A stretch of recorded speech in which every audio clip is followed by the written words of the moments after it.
inspiring review. Now, as we transition to the first invited lecture of the day, it is my distinct pleasure to invite Professor Orunava Mukherjee from the Shah Institute of Nuclear Physics to chair the scientific session. Sir, I would request you to press the chair.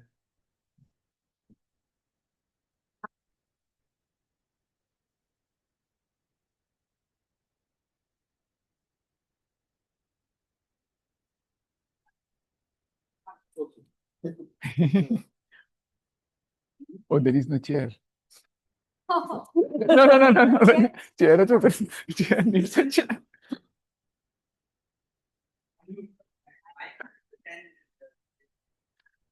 Hi. Hello, everyone. I would like to take you a new session here, and I'd like to give you a very warm welcome. So today we have our first speaker in this morning session, Professor Sanjeev from IUCAA. So he did his PhD in IUCAA itself with Professor Sanjeev Dhurandhar in 2007, I believe. 2006, and then he spent a couple of years in Phoenix Observatory, 1 year, and a couple of years in NASA JPL lab, and then about 3 years, I think, in US, and the final year in San Diego, Santa Barbara. Sorry for my That's fine. memory. And then he came back and joined in IUCAA in 2011, and he started as an assistant professor there, and now he's a senior professor there and leading the LIGO India scientific collaboration spokesperson position, and also the LIGO India project coordinator. Okay. With that, I would like to warmly welcome Sanjita.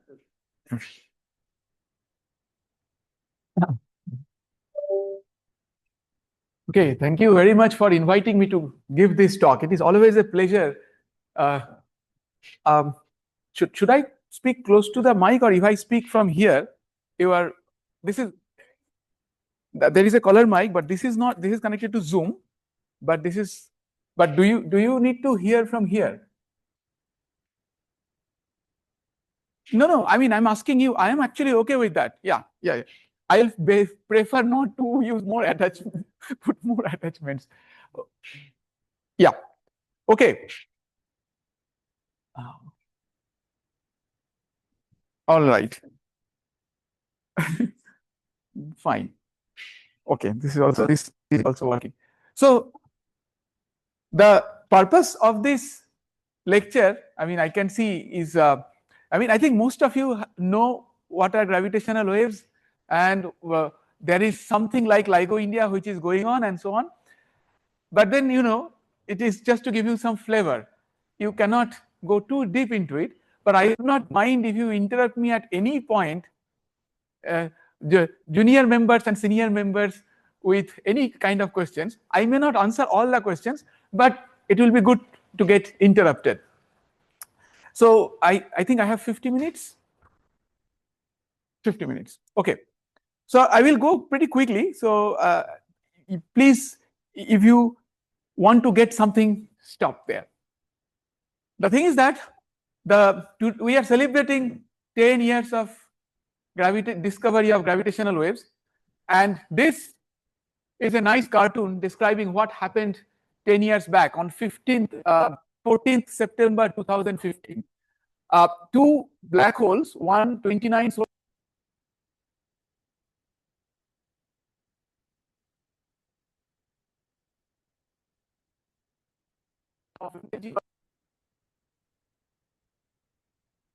in two detectors in the United States, which are 3,000 kilometers apart, and the pattern of the signal sort of matched the prediction, and that basically the probability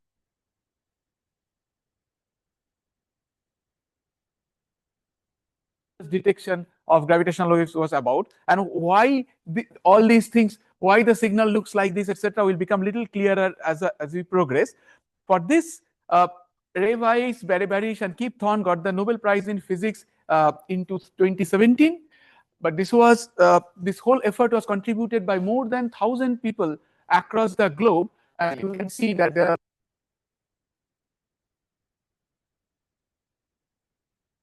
from India, especially in the mathematical modeling of black hole ring down part, the in spiral part. This part was done with Visheshwara, then analytical modeling of these binaries, what Bala Iyer and his students. Then there were the fundamental mathematical framework, like using match filtering to dig out signal from noisy data, was done by Sanjeev Dhurandhar and his students and postdocs. Then they also extended those algorithms to use a network of detector. And also there are various other things which I will not, where we were involved, to how to identify glitches in the data, and more related to, and then there are how to do electromagnetic follow-up, etc. What was sort of, two things were kind of lacking in India at that time, 10 years back. One was instrumentation part, but now that LIGO India is in the horizon, there is a lot of activity in the instrumentation direction, and also numerical relativity was, which you will see why it is necessary, was not so much active at that point, but now it has accelerated. So why this was so exciting? Because this news came on major newspapers headlines on the front page. So the thing is that a new field of astronomy always gives not only a more refined picture of the universe, but it dramatically changes the way we look at the universe. Gravitational wave astronomy also did the same thing, which may not often highlighted in the presentations, but I will try to do my bit, that how it dramatically changed various aspects. I mean, and one more thing is that, this is Galileo's telescope, and we are sort of at this part here, that we have only detected a few transients in a very specific frequency band, which happens to be the audio frequency band. It happens to coincide with that band. And then you see from Galileo's time, like in 400 years, we have gone here and much beyond. Like there is JWST, there are other things here which are not mentioned. So the point here is that this is just the beginning of a new field of astronomy, sometimes people say a new window to the universe, but this is basically gravitational astronomy is a new set of windows to the universe, and we are only looking through one specific window right now, and there are many others which are going to come hopefully they are ongoing, but maybe in the next few years to the decades they will mature much more. Now, how many people here had a course in general theory of relativity?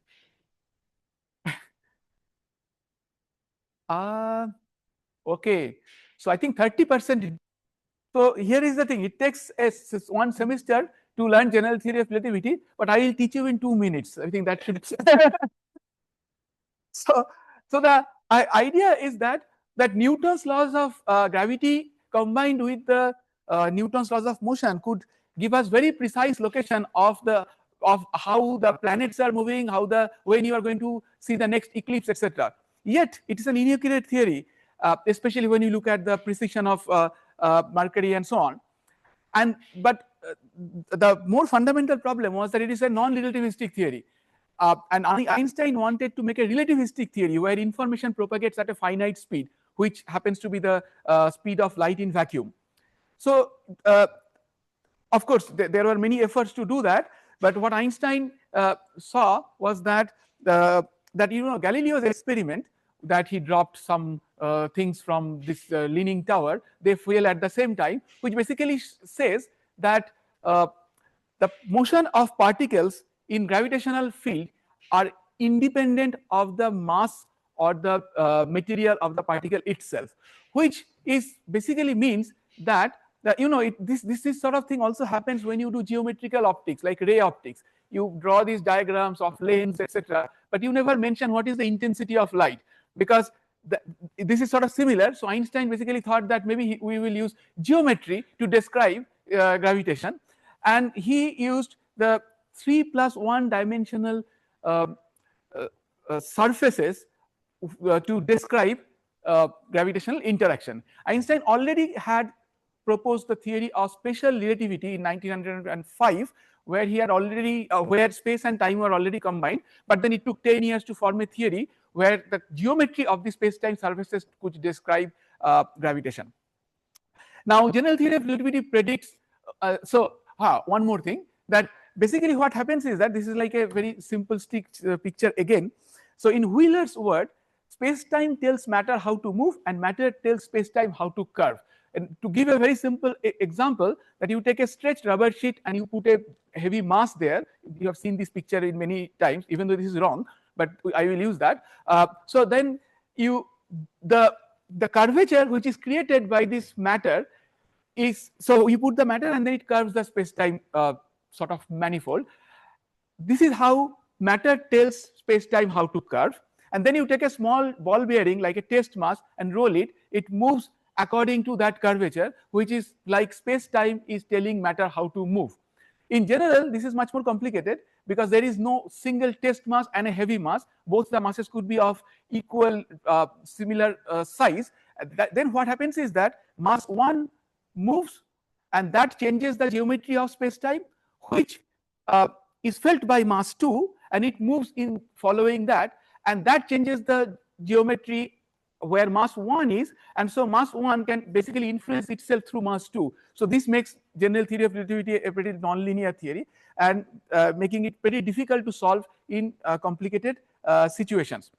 Now, this theory predicts black holes, which basically means there is a surface from which even light cannot escape, and also predicts gravitational waves. This is very much like in electromagnetic theory. Okay, let me show a little bit of equation, not to scare you, but just to give you a flavor.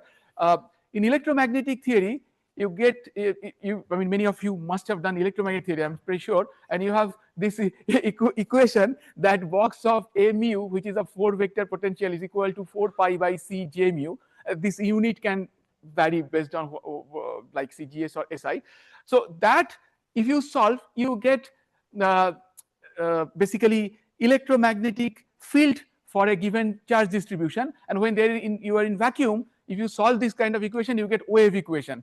Basically, you will get box of E and box of B vector, this equal to 0, that will give you the wave equation. It's exactly in the same way. What happens here is that the geometry, the dynamics of fields and particles are governed by Einstein's equation, where the left-hand side through this thing called Einstein tensor, and the right-hand side describes the source terms, that matter, mass and energy, through the energy momentum tensor. Now, and as I said, the solution, how to solve this, is very similar to what you do in electromagnetic theory, and I learned this from a review which was done by Hughes and Flanagan's, I think some of the lectures. And also that lecture note, I remember, says that don't try these calculations when you are not in the right state of mind.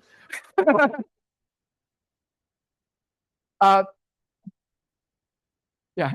So, but nevertheless, you will basically get a retarded solution for this equation. So you have to do some to do a linear gravity where you determines the distance between two events. In normal 3-dimensional space, you call a point a point, and then there is distance between 2 points. But then because we are in 3+1, each point is an event, and the distance between 2 events is given by this g mu nu, which is a metric. And you can in the linearized gravity, that is, the gravity is really low, like on the Earth. Okay, you can even though we are concerned about weight, the gravity on Earth is actually very low. It is of the order of, let's say, 10 to the -9 or so. Now,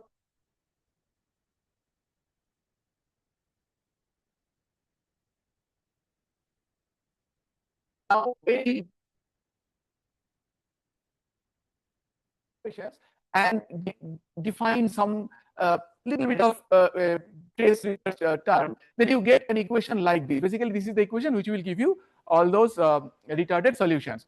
Now, when you h mu nu equal to 0, and we show that this has no stress. So basically, you get h mu nu as given by this sort of term. Now, the point here is that you would not know what is this metric, what is this perturbation, etc., etc. All this says is that if you have free masses and there is some two black holes going around somewhere, when the wave is passing by, the light travel time between these 2 points is going to change. And how to change is given by only 2 terms. When you use the right coordinate system, that is the right gauge, you see that the HP goes from 0, 1, 2, 3 and 0, 1, 2, 3. So there are 16 terms, but out of that, most of them are 0, and the other two, basically there are only 2 independent terms. One is a plus polarization, another is a cross polarization. So this basically shows that there are 2 degrees of freedom. But this polarization is slightly different from electromagnetic theory, where you see the polarizations are at 90 degrees, like the E will have 2 components, one at 90 degrees, but here they are at 45 degrees, as you will see. So basically, the gravitational waves travel are transverse waves. They travel at the speed of light. They have 2 polarization states with that 45-degree difference. They part here. Because they interact very weakly with matter, it becomes very difficult to detect them. And that is why it took 100 years to detect these waves after Einstein's prediction.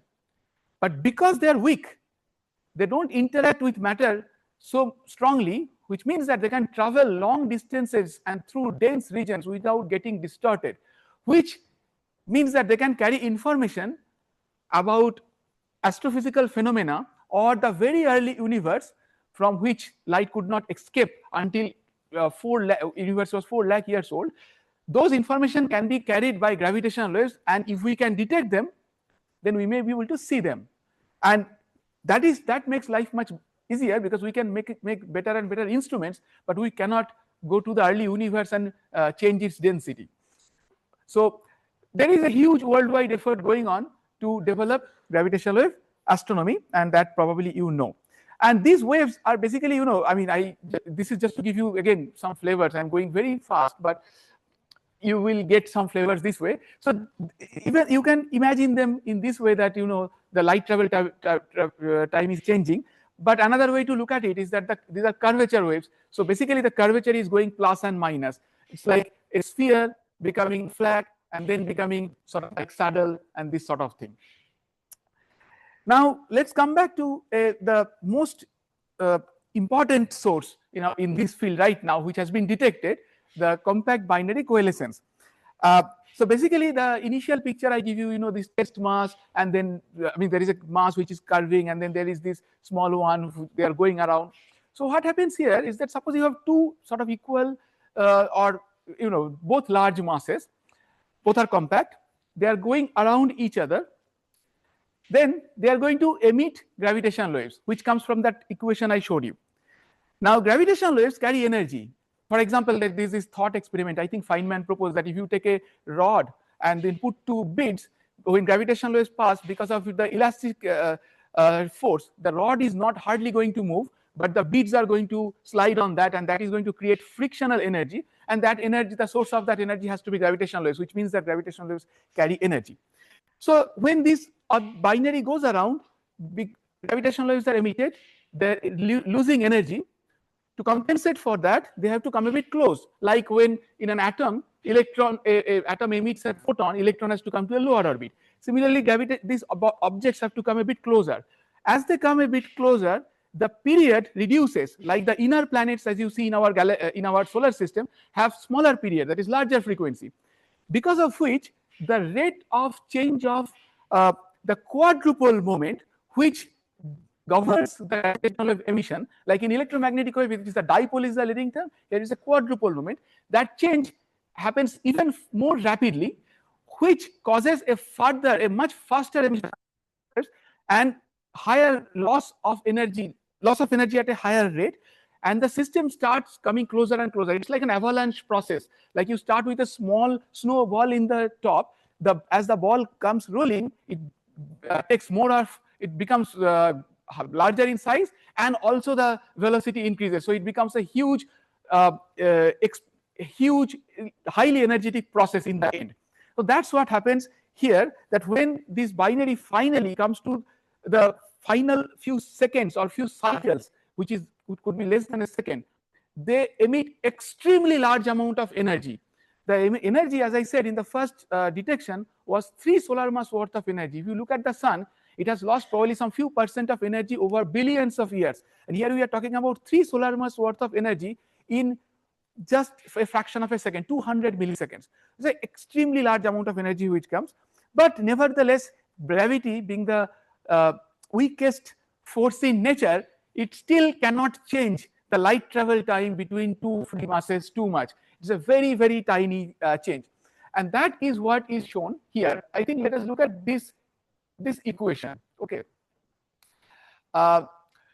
Here you see that it basically gives you a rough idea that if you have a binary new puncture, like each 1.4 solar mass each, they are merging. There is a total mass is 2.8 solar mass, and the frequency is like 100 hertz. That is, period is 10 milliseconds, and it's 1 megaparsec away. Then the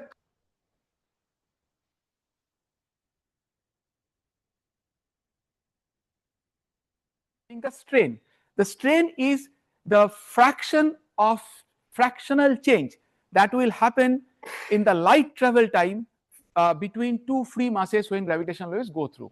So this is now, by looking at this, you can see that how small this number is, and this is a schematic diagram of what has happened. So you see that this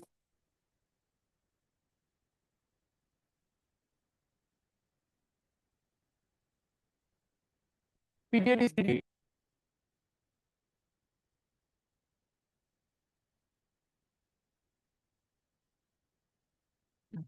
And I ring down by losing energy through some ring down modes. It's like damped harmonic oscillation. Okay, but this part and this part could be sort of tackled analytically, but this part is too complicated to solve, where the nonlinear nature of Einstein's equation become really prominent, and you need supercomputers to solve this, and this is where numerical relativity is used. Okay, now so I said that the primary source was compact binary coalescence, but you can broadly distinguish the sources of gravitational waves in 4 kinds based on durations and the coherence. So there are short duration sources like compact binary coalescence, which we talked about. Then there could be supernovae. But then if they are phase coherent, like compact binary coalescence, they maintain the phase for a long time, or the phase is well modeled. For supernova, we don't know how the phase is going to be, but it is also a short duration source. Similarly, there are continuous wave sources, which are basically, let's say, binary is going around for a very long time. It is emitting gravitational waves, but it is almost like quasi-periodic. It's like it is the same period essentially, and it is there for a long time. It is like if you take a neutron star, let's say, which are almost perfect spheres, and you put a small deformation on the surface. When it spins, the quadrupole changes, but then if it is spinning at the same rate, except for a little bit of change which is happening because of the loss of energy, then it is almost like a continuous wave signal. And there are various other situations where you can have that, like for example, 2 supermassive black holes going around. It can take probably the age of the universe for them to merge, but they are going to emit this sort of continuous waves. Now there are the stochastic sources, which means that the primary thing which people are interested about with stochastic sources is that in the very early universe, probably during cosmic inflation, there was this vacuum fluctuations which created gravitational waves, which are probably still there at this point. I mean, they got frozen at some point and then they re-entered the horizon, etc. But they may be still there, and if we can detect them, then we may be able to get a smoking gun evidence of the cosmic inflation. And also, but that would be later. First, we have to worry about the so-called foreground, that all these events which are going around, if you go to a relatively distant universe, all those sources are there, and you cannot detect them individually. Like I can see you individually, but if you are like really far away and there is a whole crowd sitting there, I cannot distinguish between people individually, but I would know that probably there is a density of people of, let's say, 10 per square 1 per square meter or something like that. This sort of estimate we can do, and that is what the stochastic background is about. Like this is like a bucket of crackers, one or the other is going on, but you may get some idea about the rates of these events which are going around in the universe. So broadly, these are the sources, and just mention briefly about this that if you use those techniques like what you use in electromagnetic theory with Green's functions, then you get a retarded solution like this, where IKL is basically the quadrupole moment, which is like xk. It's like dipole moment is charge into xk, you integrate, quadrupole moment would be xk xl times the mass and so on.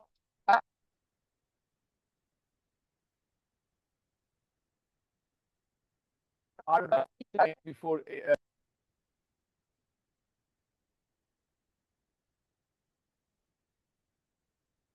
first order estimation of how what is going to happen when this binaries merge or some heavy mass is going through some asymmetric motion. Another way to look at it is that the strain is sort of 4 by r times g by c to the power 4 into the non-spherical part of the kinetic energy. Like if you take a perfect sphere and it spins, it is not going to emit any gravitational waves. Okay, so it has to be asymmetric, and that non-spherical part is captured by this energy. That one thing to look at is this g by c to the power 4.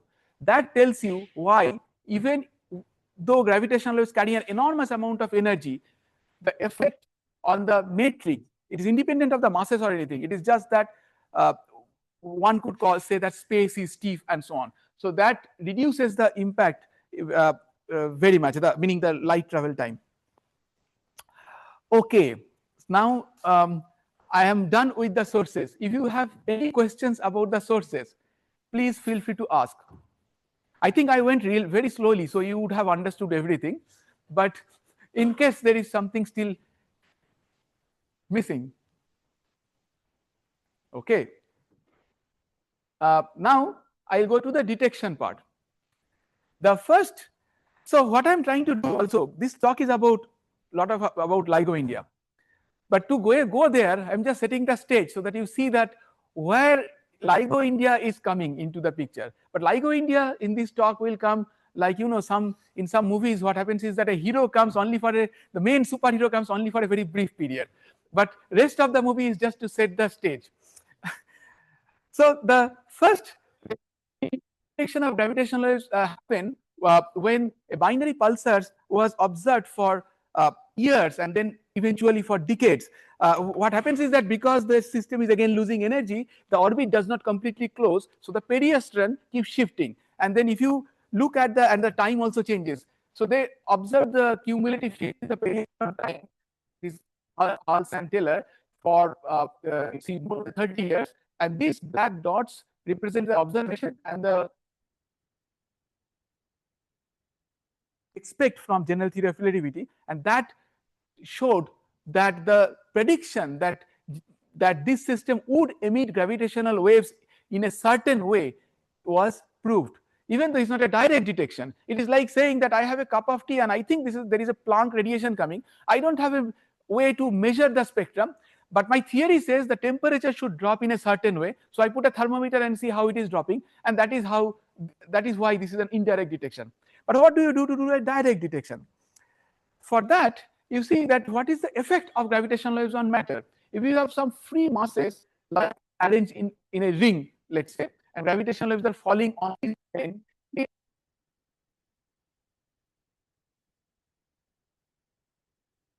oscillation. So if you have the plus polarization, then if you have a ring, then it is going to do this sort of motion.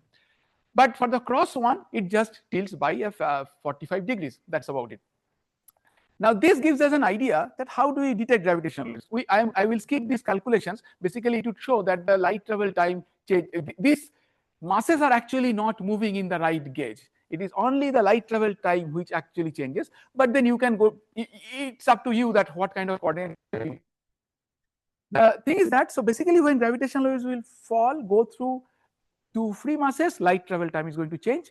But the first attempt was done by Joe Weber. He used a sort of a different concept that if you have a bar, a resonant bar, and gravitational waves are passing through it, and at some point it reaches the resonant frequency of the bar, then it is going to create a stress which is going to start an oscillation in that bar. If we can measure that precisely without perturbing the bar, then we would be able to detect gravitational waves in that way.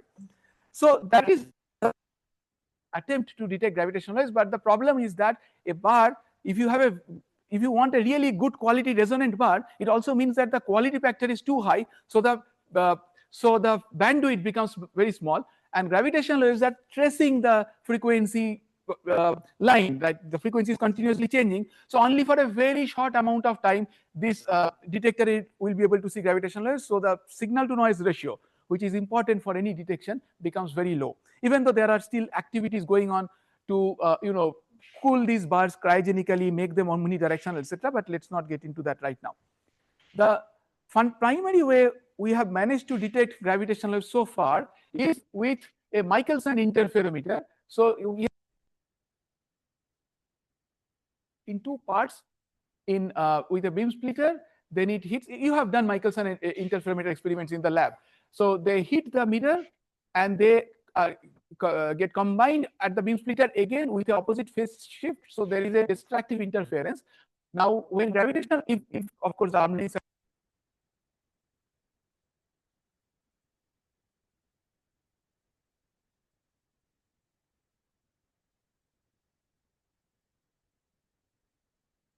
fluctuations of intensity fluctuation on the photodiode.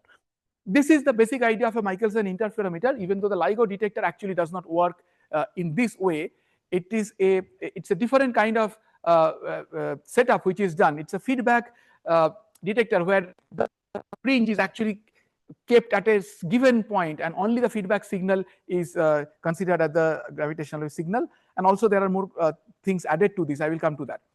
So this is present interferometric detector. Two in the US in Hanford and Livingston, one in Italy,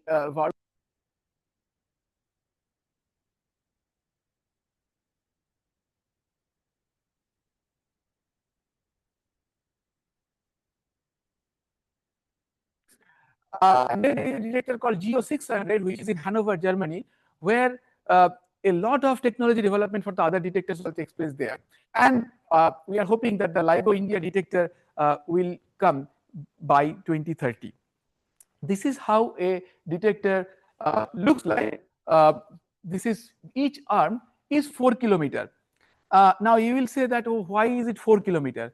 Well, because the strain is proportional to, the strain is fixed, 10 to the minus 22 of that order. So if you have a longer length, then that delta L that will happen is larger. But actually, the amount of the length that you need to detect gravitational waves of the frequency we're talking about is 1,000 kilometers. But obviously 1,000 kilometers is a bit too long for our planet. The planet is only 6,400 kilometers in radius. So what do you do? Well, you get as much, you make it as long as possible, 4 kilometers, and then you put 2 more mirrors here.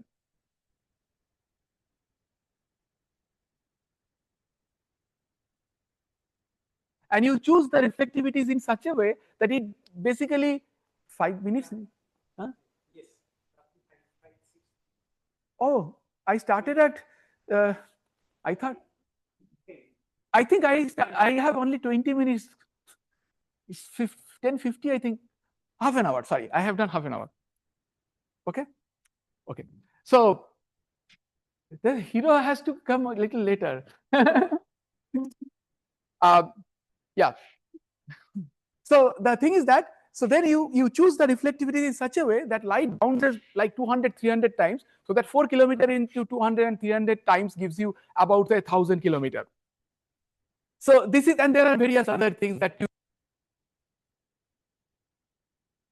to put more light here and so on. I will not get into those. And you can also tune the detector with a signal recycling mirror, etc. But at the end of the day, this is how the sensitivity curve looks like. This is frequency, and this is the noise strain. So lower it is better. This is the minimum strength of the signal that you can detect. The lower frequencies are detected by seismic motions, and the higher frequencies are by photon shot noise, like this noise you get while taking digital camera in night. And then the center are determined limited by thermal noise, which is basically at room temperature, the fluctuations of the molecule limits that.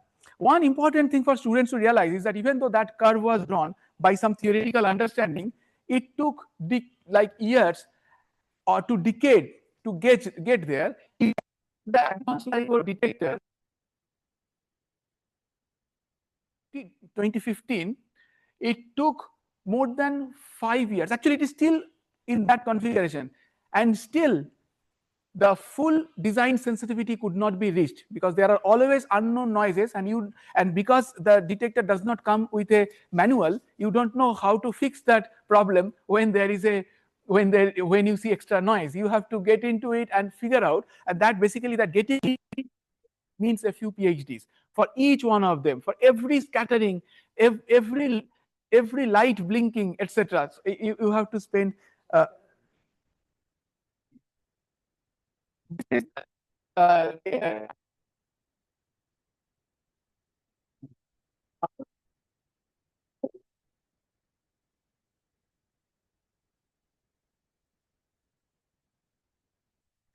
so the initial LIGO was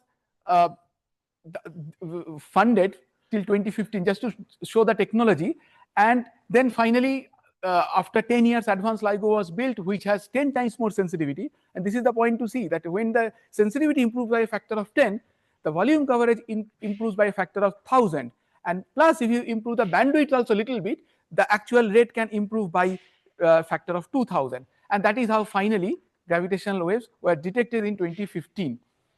And this is a nice animation which was done with realistic simulations by putting stuff in the background.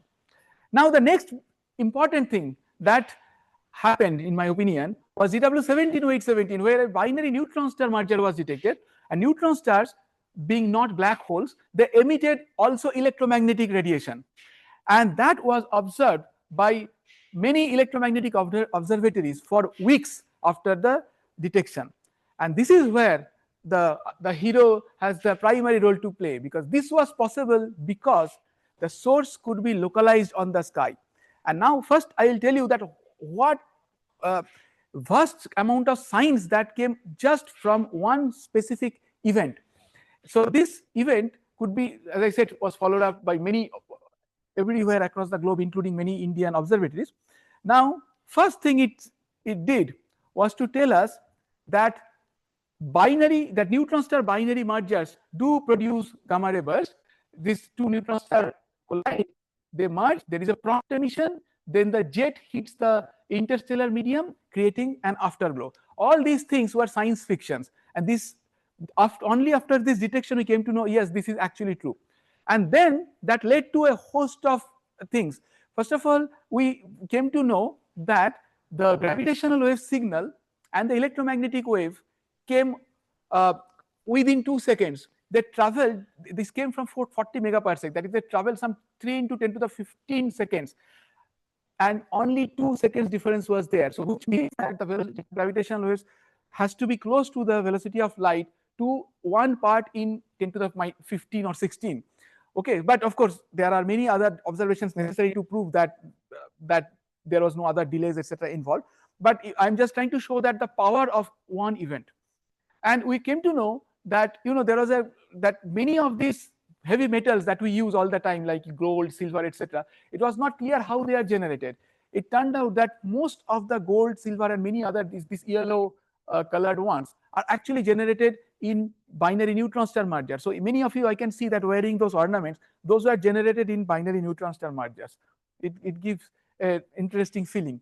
Then another thing that happened is that it gave a different way to probe how the universe expands. Okay, right now, as you know, there are two very precise measurements of Hubble constant, which tells us how the universe is expanding, but they don't match. So one of them has to be wrong, if not both. And the gravitational waves will give a probe, but with one, it's an independent probe. With one, we get a very large error bar. and only when we get about 50, this may be degeneracy may be broken. Okay, so where are we right now? Okay, so this is the after the first decade.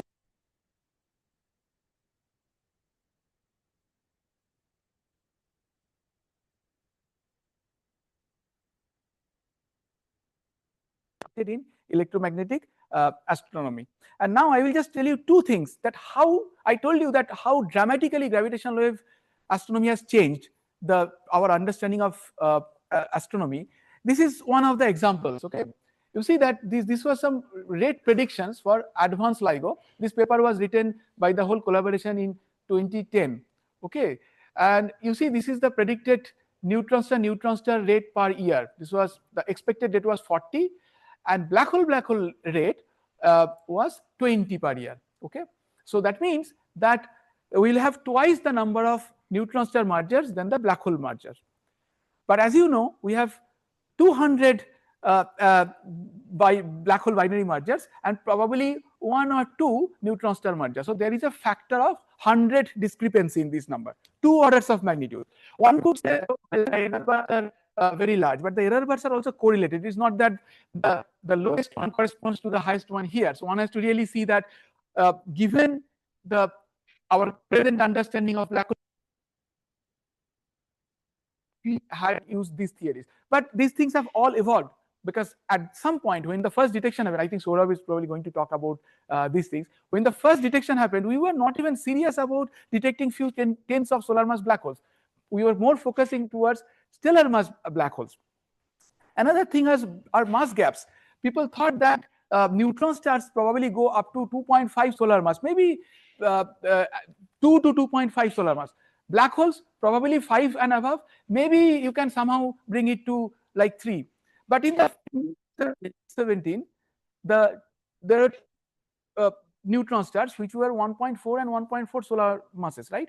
And the final product was 2.8 solar mass. Till date, we don't know what that object is. Is it a neutron star? Is it a black hole? Then also there were beliefs that in the range 60 to I think 120 solar masses, there are no black holes. But today we know there are. Okay, so all these myths were broken. And unanswered questions, like, these are very fundamental, like where, when, and how do these black holes form? How are they distributed in the universe? Like at what redshift they peak? Is the distribution isotropic? Like what is the tilt in the mass spectrum, for example? How the speeds are distributed? Do they form in dense clusters, or do they form in isolated regions? Then how massive? I mean, there are various things. Is general theory the correct theory? I will not get into all this, but only thing now that I have, according to my clock, I mean, I really have 10 minutes. Not chair. So I started at 10:50. So I think 10. I'll leave something for 7 minutes. Now the point here is what is needed. What we need is a network of detectors. Okay, so that we can localize these sources. You saw the power of one GW17817. Unfortunately, there were no other such source which were detected. And even the black hole binary should be detected. If we can detect them precisely, we can do a lot of cosmology with them. But this is not yet possible. And here the hero comes. LIGO India make a big difference there. The thing is that it's like GPS satellites. If you have only 2 detectors, you can localize something on a ring on a 2-sphere. Then you can localize them precisely, and that's what happened when Vargo detector was operating.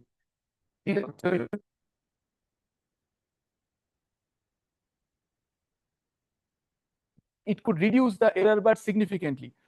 In fact, by a factor of 6, even though the Vargo sensitivity was much lower than LIGO sensitivity, which can happen with LIGO India. Now, how does it work? So you have 3 detectors. This is the Earth.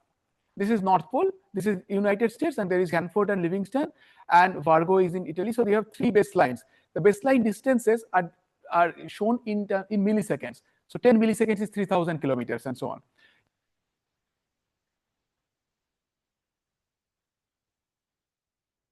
is also longer by about a factor of 1.5. So this huge network gives you a very precise sky localization.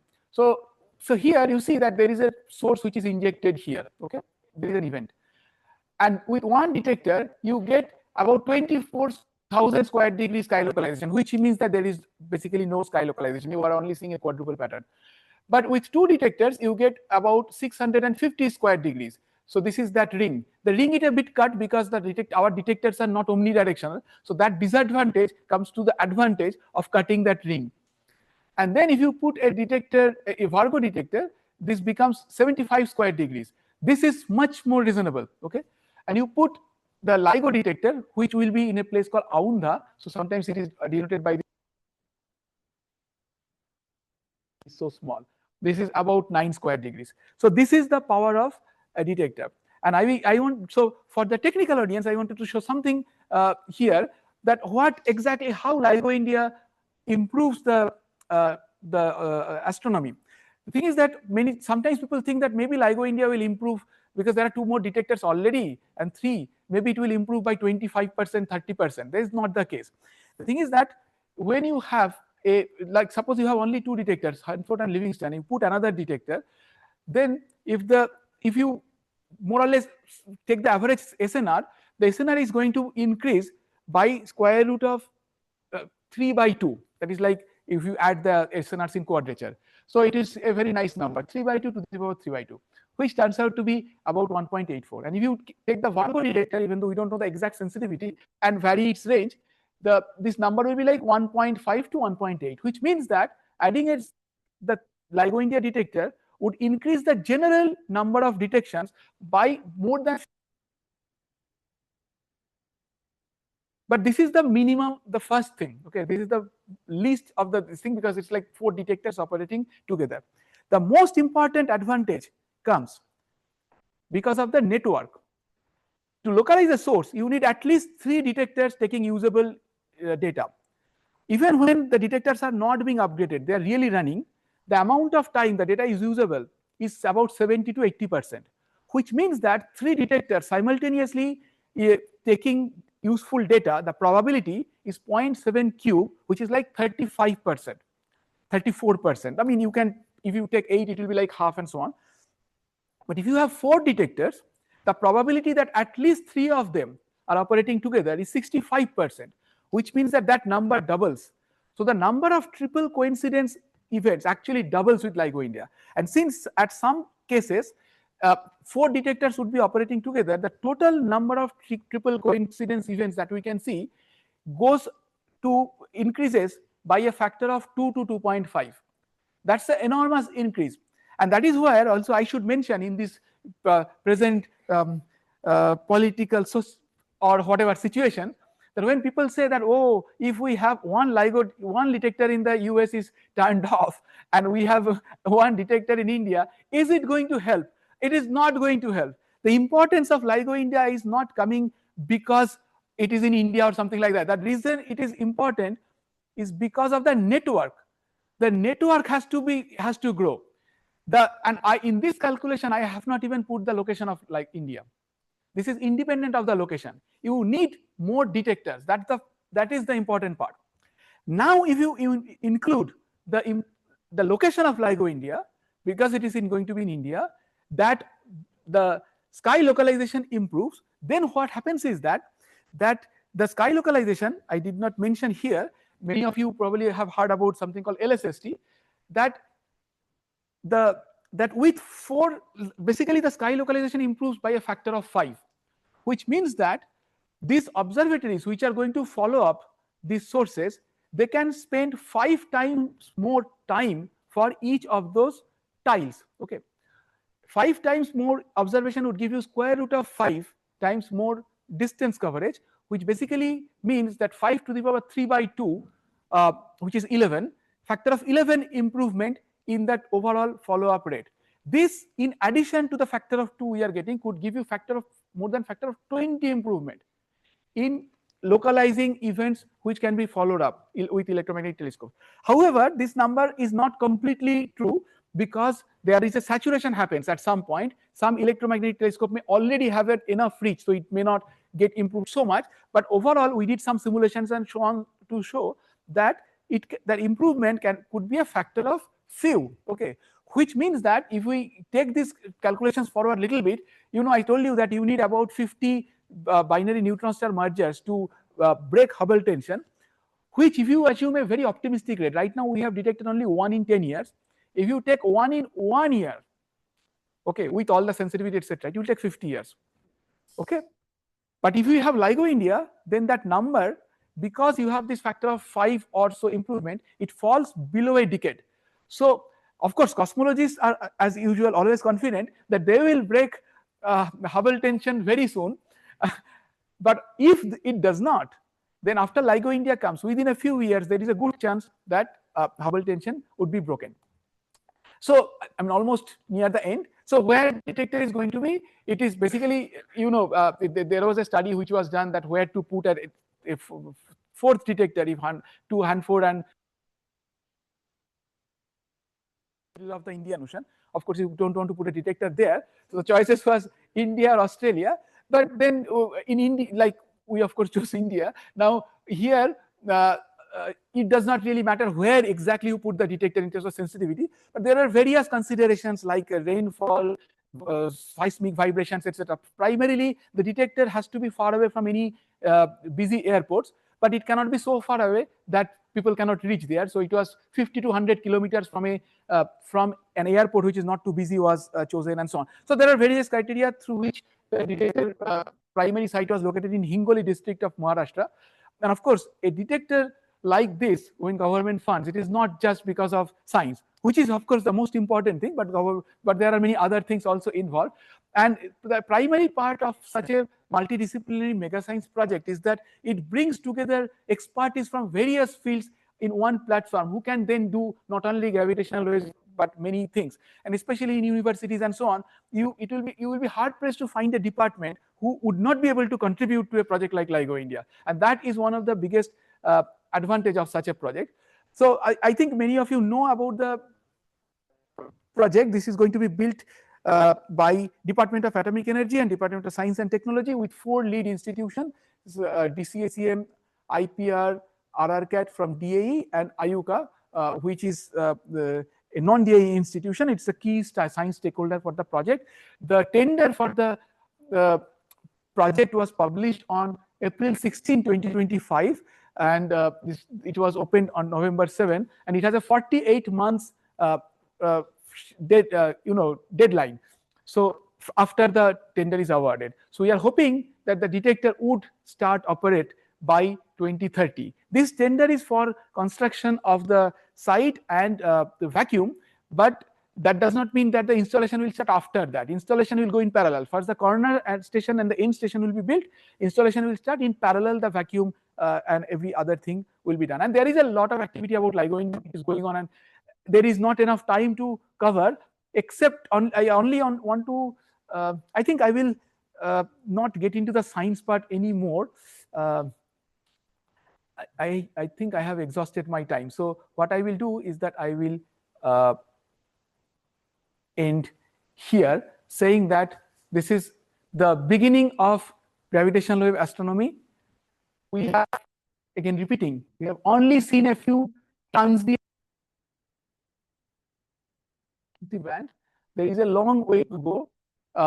We need space-based detectors to get bigger black holes and so on.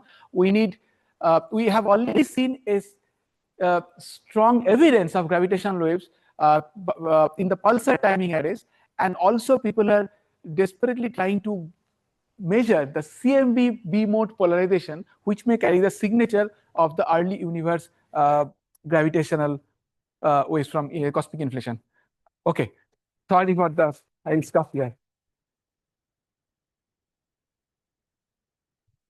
Okay, thank you, Professor Sanjeev, for the nice and elaborate presentation. I think it's time for having some questions. I think particularly given the university questions are very much. Yeah, please.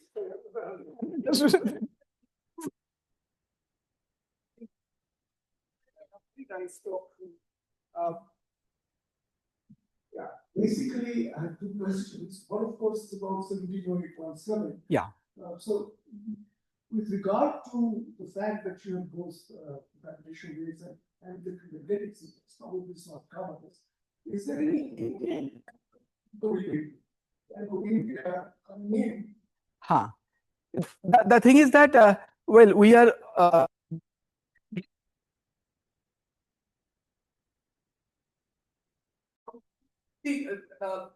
the science part, but the gamma ray part and the gravitational wave part, like if there was a delay in the dense medium, etc., those are being done by the astronomy community. A lot of simulations have been done. But what we are trying to see is that if these two talk together, sub-threshold events. So, for example, there are candidates which LIGO cannot claim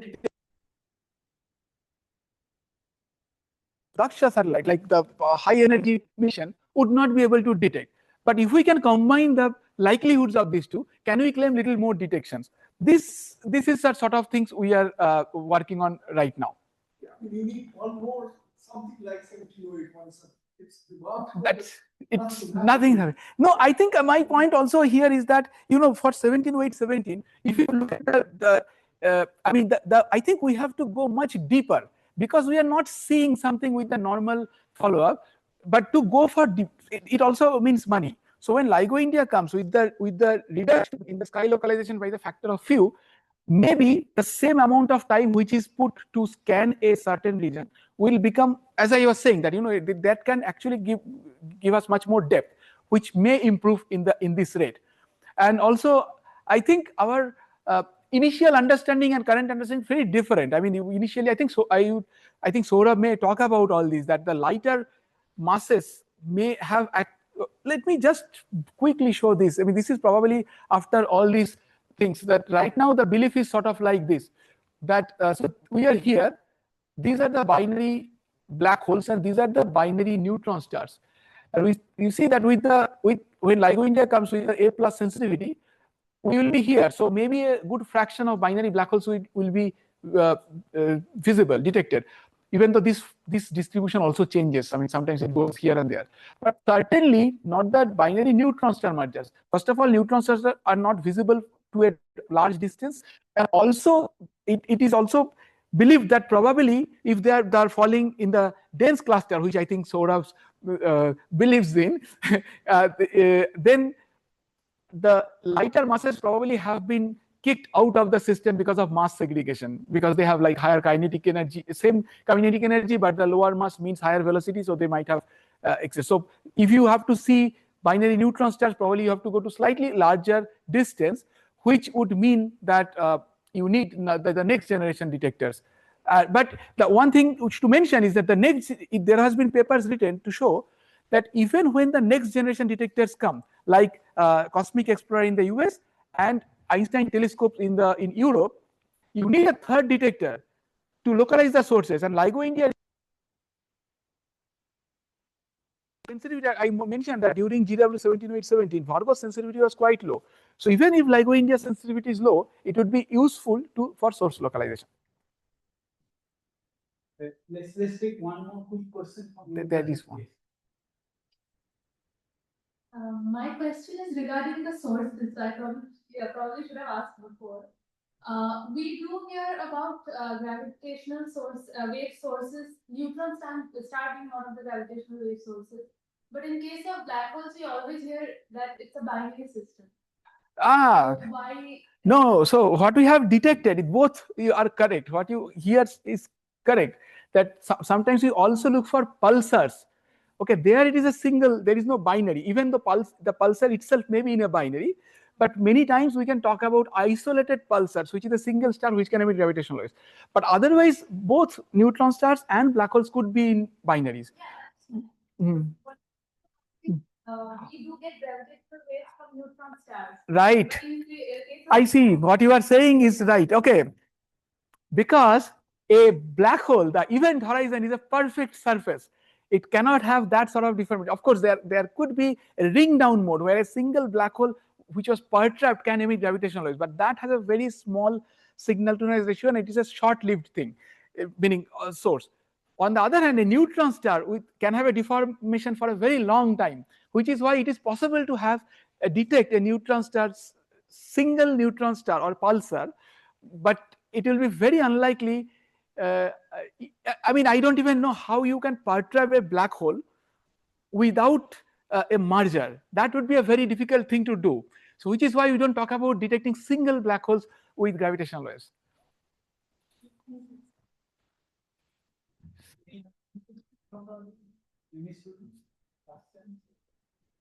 If not, let's thank Professor Nini.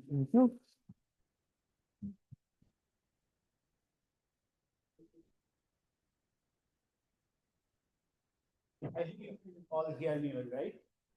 So, good afternoon. So, the next speaker is Professor Parthasarathi Mojumdar. He was a senior faculty member, senior professor at Saha Institute of Nuclear Physics 1.5 decades back, probably. Right. And since then, he moved into cultivation of science, and from there, he also then became a faculty member, moved to Peru at Imbredi, and there he superannuated. Now he's serving as a visiting professor both at cultivation and also for Residency was before that. Oh, okay, sorry for missing. Yeah, Professor Parthasarathi Mojumdar. So I would like to request you to tell us more about that. Thank you very much, Arunabh. As you can see, I'm superannuated and perhaps one of the oldest members of the relativity community here. And I'm extremely grateful to the organizers that perhaps in reverence or to my age or whatever, I've been allowed to sneak into a special slot in a very erudite panel of speakers. And I'm very grateful for that. And of course, whether it's a special talk or not, only you will judge. Okay, so we begin what a black hole means to us. Basically, this is a conformal diagram, which many of you who study general relativity have seen. So this is past asymptotic past null infinity. This is future null infinity. And we have a region in space-time. Of course, this is a two-dimensional diagram. So those of you who are wondering about it, at every point here, there's a two-sphere, a space-like two-sphere attached to it. And this is the region which is called the black hole. And you see the boundary of the black hole is the event horizon. And here, this very deep, dark line is the singularity, which of course is what the hole means in black hole. Now, of course, this is a conformal diagram, which is known for decades. But what we're going to talk about is the fact that you have these horizons. This is for an isolated black hole. Now, the horizon has an area. So what do we mean by a horizon having an area? Well, what it means is that if you look at a black hole, at any particular time, you see a two-dimensional closed surface. Okay, that's a sphere, a topological sphere if you want, but could be even a geometrical sphere. And the area of the sphere is conserved. So it doesn't matter at what time you look at it, so long as you're in this H region, it's a conserved quantity, right? So these are spatial slices at fixed time. But then, of course, black holes will accrete. It'll interact with its environment. And then the horizon changes. So when it does, the area of the horizon changes. And what Stephen Hawking proved is that the area can never decrease. Okay, this is a very fantastic theorem that the area in any physical process cannot decrease. So that just means that if you have a binary black hole coalescence, two black holes coming together, like Shonjit described in the previous talk, then the area of the horizon of the remnant after the ring down and all those quasi-normal modes have been observed is going to be bigger than the sum of the area. So this is what the area in spiral simply means the sum of the two inspiraling black holes, okay? And the data which has been accumulating for years was analyzed very carefully by two groups. One was this American group, Maximilian Issy, Will Farr, and Sol Tukolsky, and others in 2021. And the author of this other group, which is an European group, Shilpa Kashto, that's how I'm supposed to pronounce her name. I don't suddenly see her, but she is here. She's there, yeah, there she is. So this is Well, it's Kashto. I didn't know that that's how you were supposed to pronounce it. They did some fantastic work. I mean, this is really meticulous analysis. And they were able to look at the probability density as a function of delta A by A0, or A0 is the same as the in-spiral area. And the take home from this for a theorist like me is that the peak of this distribution of the probability density is always to the right of the zero. What that means is that it's a confirmation of the Hawking area theorem. I mean, I have tried to go a little bit with my very limited expertise into the differences and so on, so that I would hope that Shilpa would give the details. There are differences because I happened to meet Sol Tukolsky at Cornell, and sometimes these differences become emotional differences as well, So anyway, I'll not get into that, but basically this is my take home, that the Hawking area theorem is confirmed. Now, of course, I work on black hole thermodynamics, which is a kind of undefined subject, was undefined until Bekenstein 1973. So basically, if you have a thermodynamic system where the energy is conserved, then you know that there is an entropy function. Now, if this isolation is broken, the energy changes, then the entropy must always increase, right? Now, in general relativity, of course, there's no bulk energy. Pure general relativity has no bulk energy, unlike matter, and the energy vanishes as a first-class constraint. But we do have a conserved quantity. I just mentioned when you have especially black holes in the universe, and that is the area of the horizon of a black hole. So you can define an entropy for a black hole as a function of the area. Now, for accreting black holes, we have a second law which generalizes the standard second law. The area increases. This is also the Hawking theorem. But then you can translate that into a result for the entropy. So this is the generalized second law, which says that the entropy, the total entropy of black hole plus matter, can never decrease in any physical process. And so if you take that over for binary black hole coalescences, this is the expression that you get. Well, Anaria Ray, who used to be a student here from undergraduate all the way through masters, and Ratna Kole and I guided him through his master's project. Anaria Ray now works at Northwestern University with Professor Vicky Calogera on gravitational wave estimations, and he's basically numerical work. So we were able to show that this is the entropy of a black hole. There are estimates. I mean, it's very hard to calculate that. The entropy is much, much lower than the entropy of a black hole. So we sort of can ignore that for the time being. Well, what you find is that there was this area law that was proposed by, it's a function of area, but if you look at all the properties of the entropy function, then this is the law that was proposed by Bekenstein, and the factor of 4 here, which I've sort of pushed into the Planck area, was the combination of Hawking radiation applied to the Bekenstein proposal. Applying this to the BB8C means that the remnant must have a larger entropy than the sum of the two entropies. So that's basically what this is. On the other hand, if you go beyond general relativity, okay, because people are doing it and you always have suspicions of how to change relativity, you can either try to quantize it or try to classically modify it. If you do that, then you would expect that the area law may undergo corrections, okay? And if you look at astrophysically relevant black holes for which the horizon area is very large, then you can make an expansion of the corrections like this, where Q is a set of hair or charges which come through the modification. Now, if you then combine the generalized second law for the BB8C, you get this inequality, okay? And this inequality is the core of my work. So the inequality follows basically from the fact that you have this is the observation of the Bekenstein. So Bekenstein-Hawking entropy is basically proportional to the horizon area, and therefore the positivity of this quantity is nothing but the Hawking area theorem.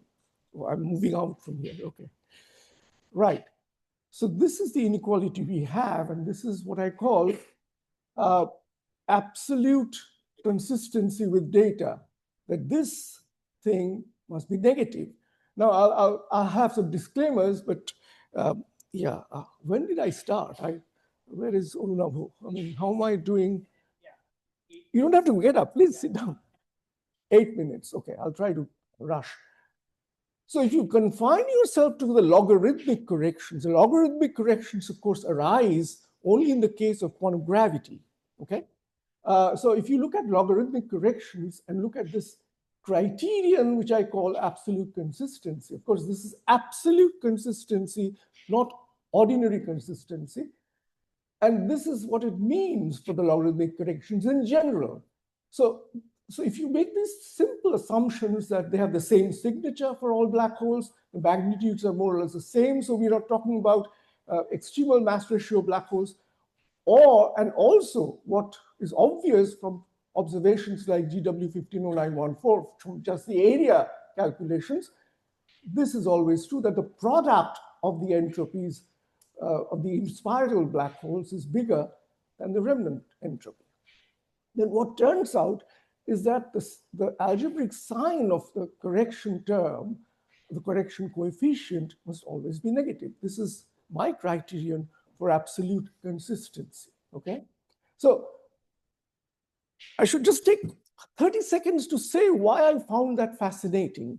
I mean, here you're doing computations in quantum gravity, which is supposedly at Planck scale.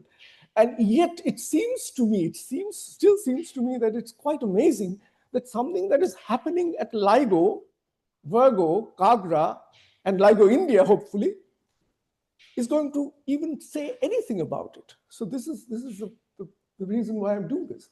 Of course, right now, I think I have now 6 minutes, so I shall quickly summarize. We have two proposals for quantum gravity, because as I said, the log corrections arise primarily due to quantum gravity, and these two are very different in philosophy. This is a non-perturbative approach to quantum gravity, which is background independent. You don't have to assume a classical background, okay, for quantum gravity. And we are, of course, confining to this limit. There's the other approach, which is perturbative, it's called entanglement entropy, which is usually performed in a classical background. Now, my whole thing was to look at the totality of all logarithmic corrections, and that's hard. It's hard because, when you try to do the same thing in QCD, you can probably do this because you have a non-perturbative approach known as lattice QCD, and you have perturbative QCD.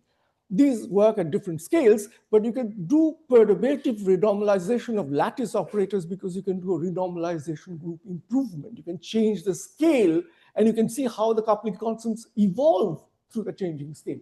You can't do that here because we don't have a renormalizable theory of perturbative renormalizable theory of gravity. The additional complication is the background independence. This is background independent, and this is background dependent, classical background. So there are these disclaimers that I must add. So very quick. So this is going to be worse than Shonjit's because it's going to be a 30-second summary of loop quantum gravity. But all you need to do is look at the pictures. This is the picture of space-time at space, because it's canonical. You're looking at a time slice. This is what space looks like, okay, at the Planck scale or close to the Planck scale, which is like a lattice, but it's not a straightforward lattice like in a grill. I don't see any grills, but anyway, you can take that as a grill, but it's floating. Why? Because you see, if you don't make it floating, you won't preserve the classical symmetries, which you probably know associated with general coordinate invariance and local Lorentz invariance. So that demands that this is a floating lattice, but you have links and you have vertices like you do in any grill, okay? And these holes are not where we live. So if you were a Planck-sized creature, you'd be living on these little lines, and you'll face curvature when the lines met, okay?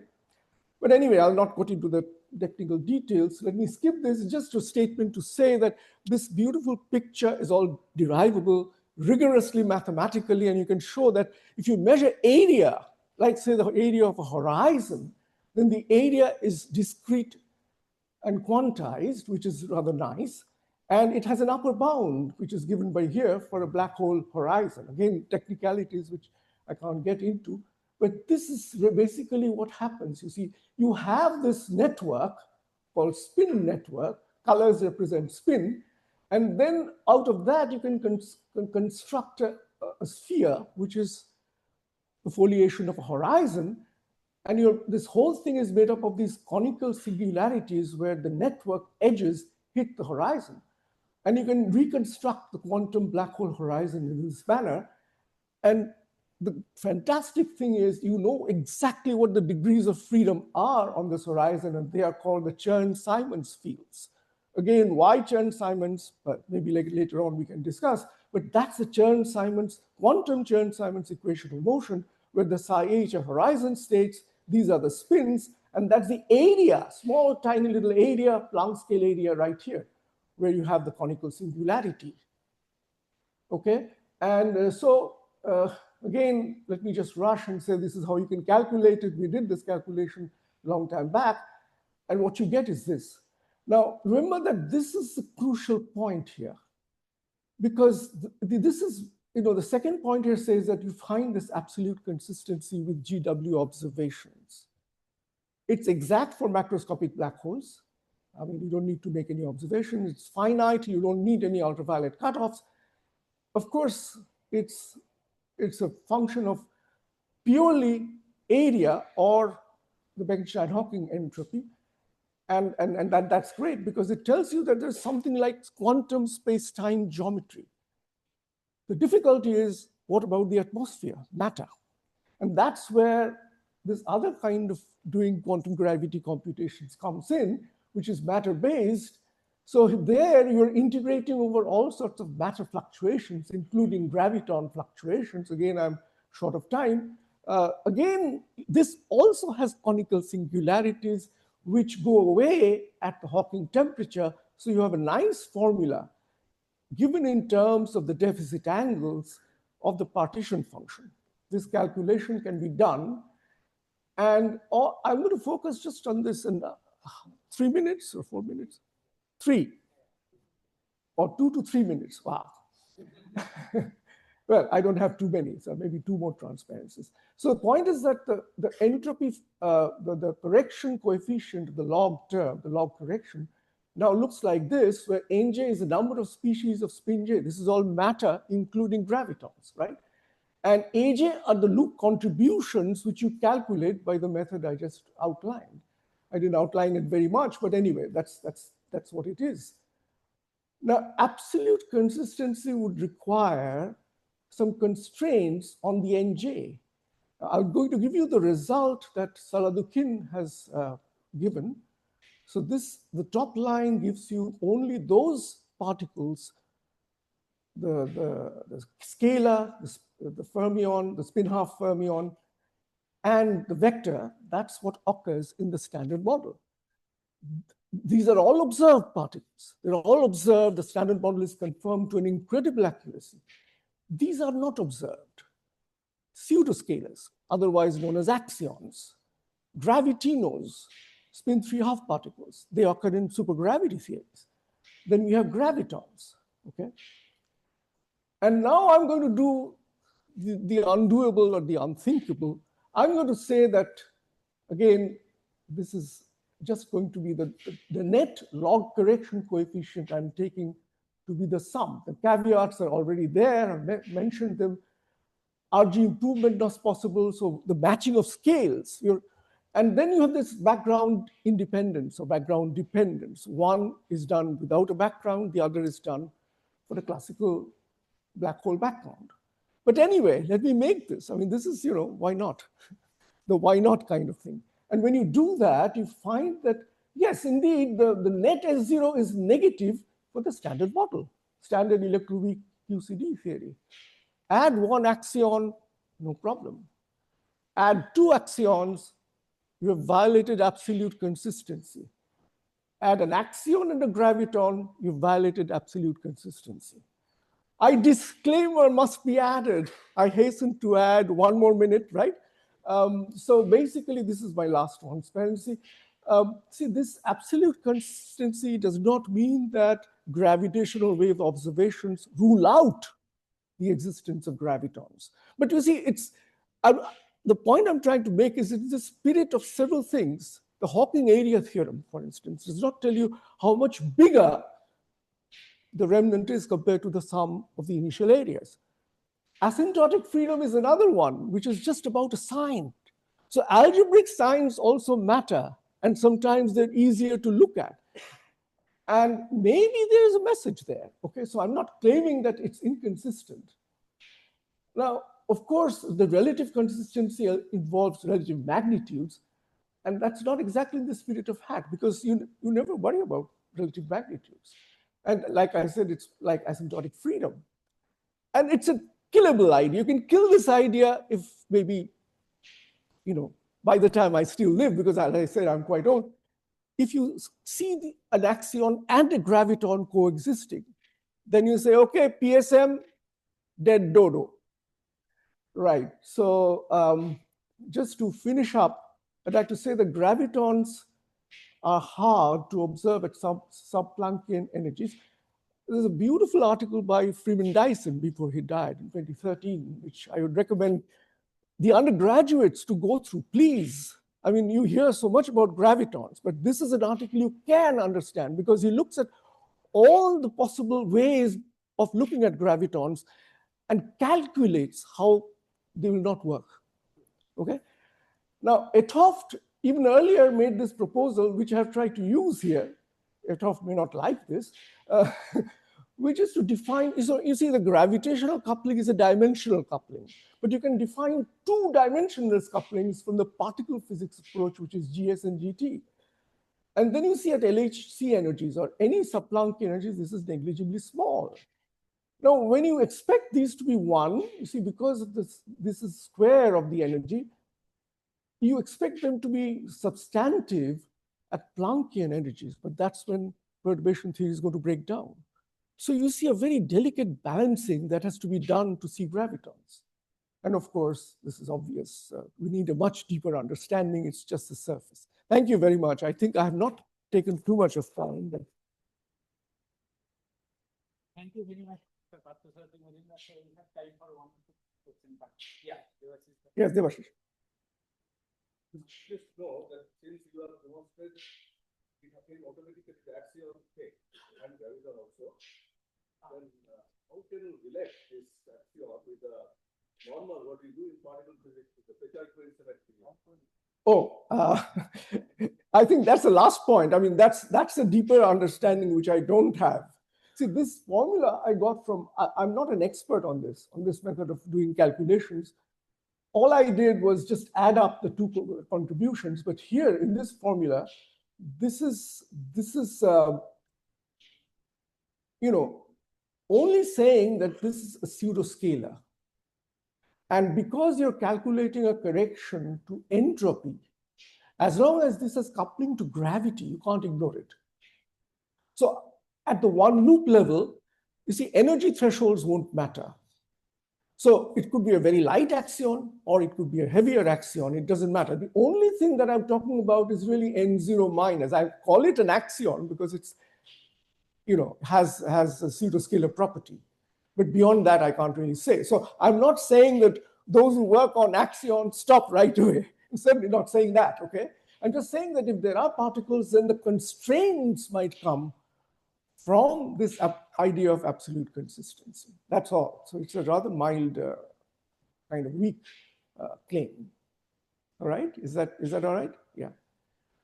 So we take one or two questions from the students. Yeah, please. There's one. Yes, please go ahead.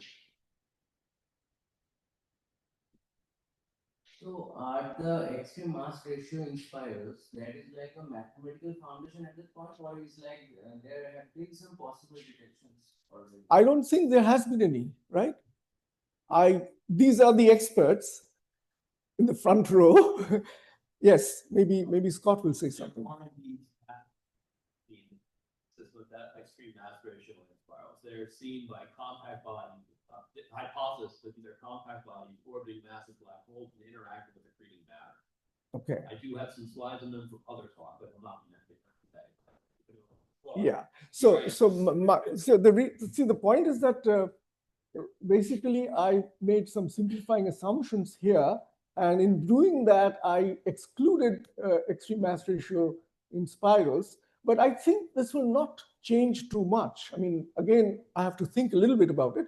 But if you go to EMRIs, maybe the change will not be too much of my conclusions. Okay. Yeah. One more. I noticed that you mentioned loop quantum gravity used non-perturbative quantum theory, but normally we used perturbative quantum theory for all particle time. So why is that we are using non-perturbative theory? Oh, no. You see, in quantum field theory, of course, for instance, if you look at the strong interactions, QCD, you have both approaches, right? You have the perturbative QCD approach, which works at very high energies, because at high energies, the strong interactions become weaker and weaker. On the other hand, if you want to know about hadrons, like the protons, the neutrons, and K mesons or whatever, see, for them, you need a low energy theory, and the perturbative QCD is not very good at that. And therefore, there's a non-perturbative approach, which is developed by Wilson, the great Ken Wilson, and that has developed enormously, although it's mostly numerical now. It's called lattice QCD. So even in ordinary field theory, there are these approaches, because not entire domain, you see, perturbation theory has its issues, right? It's going to crack down. I mean, it doesn't work all the time. I mean, that's true even in classical perturbation theory, say black hole perturbations. You only do linear perturbations. Now, if the perturbations are very strong, that's not going to work, right? So you have to have something beyond perturbation theory, right? So LQG is a theory of quantum gravity which goes beyond perturbation theory. That's the point. Yeah. Oh, we also make an approximation here. Let me just show you the approximation. The approximation is this. So for instance, if you have areas comparable to the Planck area, such black holes, tiny, tiny black holes, then it doesn't work. Okay? Okay. Thank you, Professor. Thank you very much, indeed. I'll have to take this off somehow. Sure. I managed. Thank you very much. Trustee the chair. We now have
Can you please come here and hold this mic as well? Can I help you? Yeah. And you can stand there and into the mic. Okay, so now we have our sparkler session for the poster presenters. First contributor is Ahmadullah Khan. Yeah. You have roughly 3 minutes. So I'm from Isaac, Kolkata. I'm Ahmadullah Khan, and this work is being done with my senior, Khurshid Alam, and my supervisor, Professor Kaushik Datta.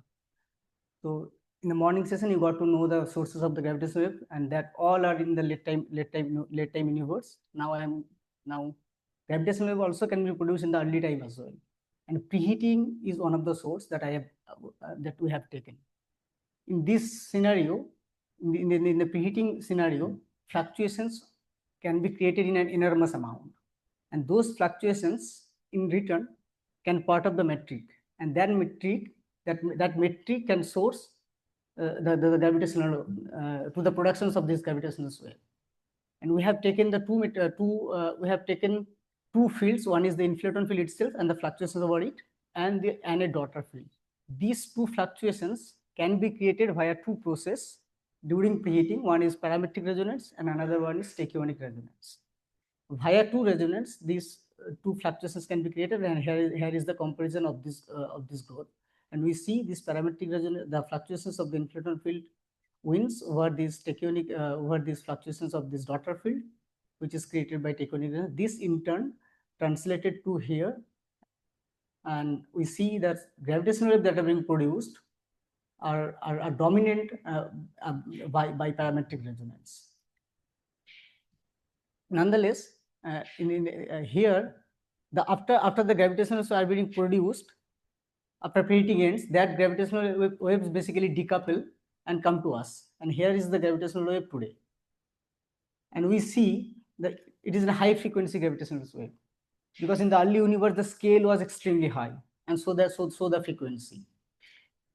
So and now all the detectors that Sir was talking in the morning session belongs to in this range, even the LIGO India, I guess. But here's the frequency. It's roughly megahertz. It is roughly megahertz, 10 to the power 7 hertz. The peak frequency is 10 to the power 7 hertz. Okay. It's not clear, sorry. Yeah. This is a poster size thing that you have. Yeah. Okay. You can summarize. Yeah. But now this QUEST, okay, here it is QUEST, Quantum Enhanced Spacetime Observatory, that were able to detect the gravitational wave till 80 megahertz.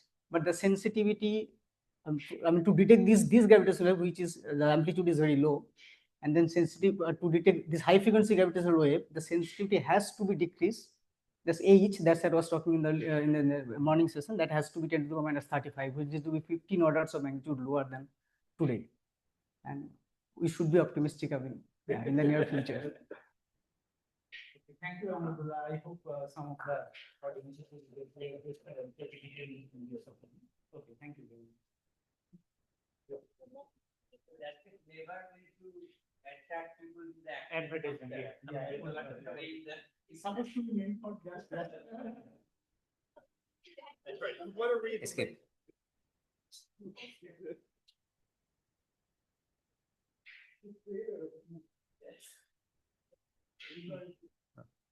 So next holo share maybe.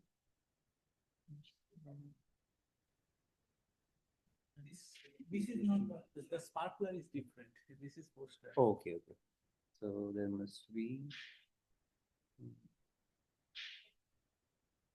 So which can you see which one is it? That's the one that was uploaded. There's another one. This is poster.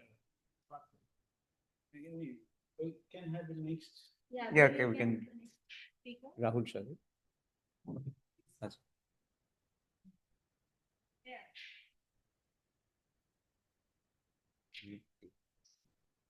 Yeah.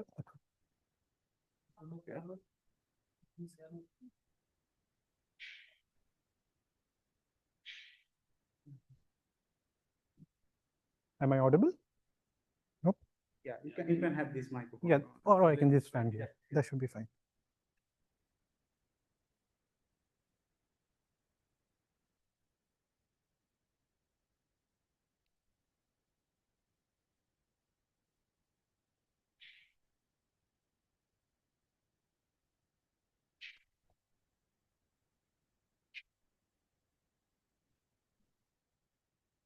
Okay, so our next presenter is Rahul sir. He will talk about how it is done.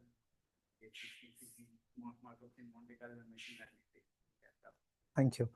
So yes, hello everyone. I'm Rahul. I'm a PhD student at the Indian Statistical Institute in Kolkata. And this work is based on two of my publications, one in JCAP and one in the Astrophysical Journal. So it turns out we are still not sure how fast our universe is expanding today. So that is the well-known Hubble tension, the infamous Hubble tension, which as it turns out, as of a few days ago, it's standing at 7.1 sigma, which is a very serious issue. So this is a discrepancy between the measurement of the Hubble constant between early time measurements and late time measurements. But here we wanted to take a different approach. We wanted to see, well, why look at early and late? Why not look at intermediate redshifts? Now this can be made possible with gravitational waves. The reason being that gravitational waves travel further distances unimpeded, and you can get the distance from the waveforms directly. Of course, subject to the condition that you can also localize the redshift. So once you have that, you'll be able to determine Hubble constant independently as an independent probe from gravitational waves from future missions. We can't yet detect events at that higher redshift. Since we can't detect events at that higher redshift yet, what we can do is we can do simulations. We can generate mock data sets. So this study is sort of a forecast study. It's not, it doesn't deal with real data. So we generated multiple mock data sets for different source populations, for different fiducial cosmologies, and also for two different missions, the LISA and the Einstein telescope. And for each of these sets, we took two different sets of current data to feed as the fiducial information, each based on an early time data sets and late time data sets. Using all these different catalogs, we forecasted using three different methods. First, the Fisher forecasting method, which gives you an estimate on the errors. Second, we did an MCMC analysis as if the mock data is completely real data. And the third was a machine learning reconstruction technique, which gives you the Hubble parameter h of z and the Hubble constant h naught as a result of the intercept, independent of any cosmological model. So we did this, and this is a slew of results here, but the main conclusions that we found out from these results is that Gaussian processes, this machine learning technique that I'm referring to, is a very robust method to reconstruct the Hubble parameter and hence get the Hubble constant when these future missions give us data in terms of GWs. We also, our forecasts also yield the fact that the Einstein telescope and LISA will constrain the Hubble parameter, the Hubble constant, to much higher precision than all current data sets combined. And of course, this sounds obvious, but our results also show that the longer the missions run, the more detections we'll have, and the better the precision we'll have on the Hubble constant. So we are not solving tensions here, but we are saying that gravitational waves will have the capability to give us precision enough to definitively tell us what the Hubble constant is. Whether it's in the early regime or the late time regime, we don't know, or whether it will lead to a tripartite tension, we don't know. But that is what makes this very, very interesting. So yes, the only take-home message that I wanted to say is whenever you do forecasts, please do it using many different methods so as to comparatively weigh and outweigh the pros and cons of each and to get a fuller picture. And yes, I'll stop here. So I welcome you to my poster. If you want to know more, you can write to me later if you have any questions, or if you want to know more about what else I do, you can visit my website. Thank you. Thank you so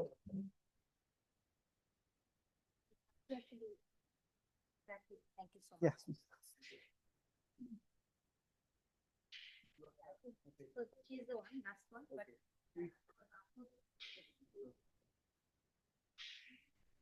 You can give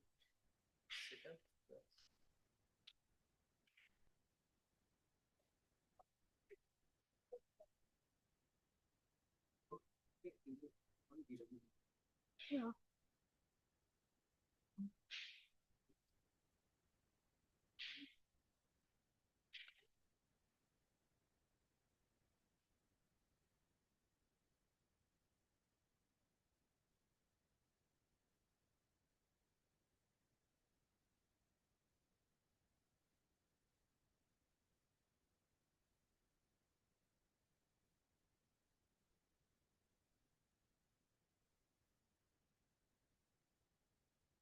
Our last and final presenter is Seattle from the 17th.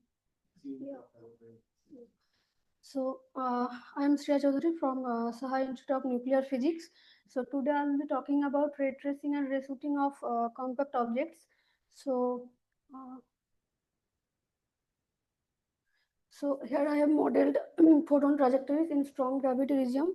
So we all know that light travels through straight line in flat space, but strong gravitational field bends light trajectories. So here I have modeled those things.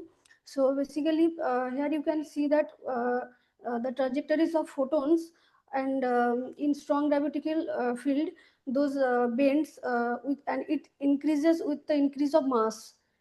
And these trajectories are governed by this equation of Schwarzschild null geodesic.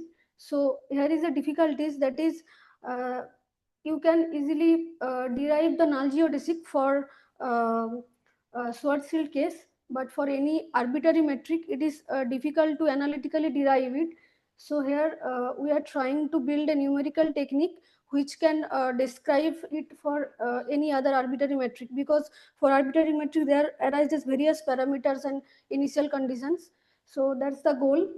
And so here I have then computed flux for a slowly rotating neutron star which has one hotspot on its surface, and this imaging is done by ray shooting method. So I will be talking about ray shooting. What is ray shooting? I am coming to that. And using this model, I have computed the flux. Here you can see this particular pulse profile is for 90-degree colatitude configuration, and this is how look like for various sets of mass and radius. And this is also done by using ray shooting. So ray shooting is basically you are throwing photons from observer plane to source of emission, and you are trying to detect those objects from where emission is coming out. So this is the imaging of accretion disk of Schwarzschild black hole.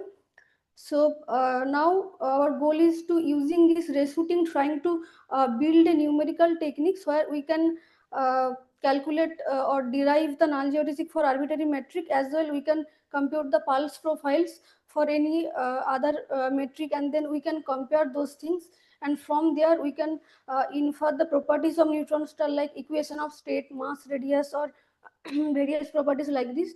So that's the goal, and we are the calculation of pulse probability is yet to be done. So we are working on that. So that's it. So if you are interested, please come visit my poster. I will be happy to explain you more. So thank you. Thank you, sir. So I think all the presenters are done. Let's call the speakers in the coming session starting from